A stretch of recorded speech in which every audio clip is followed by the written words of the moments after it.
വരാനിരിക്കുന്നത് കലിയുഗമാണ്. എങ്ങും അധർമ്മം വിളയാടുമ്പോൾ, പ്രപഞ്ചം അന്ധകാരത്തിലാഴുമ്പോൾ നാം വീണ്ടും അവതാരമെടുക്കും.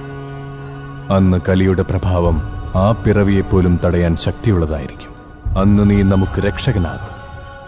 ആകാശത്തിൽ സൂര്യനില്ലാതാകുമ്പോൾ, വായു വിഷമലിനമാകുമ്പോൾ, ഹിമാലയം ഹിമരഹിതമാകുമ്പോൾ, ഗംഗയിൽ ഒരു തുള്ളി ജലം പോലും ഇല്ലാതാകുമ്പോൾ, നിന്റെ നെറ്റിയിൽ ഈ ശിവമണി തിരിച്ചെത്തുമ്പോൾ, അതാണ് സമയം.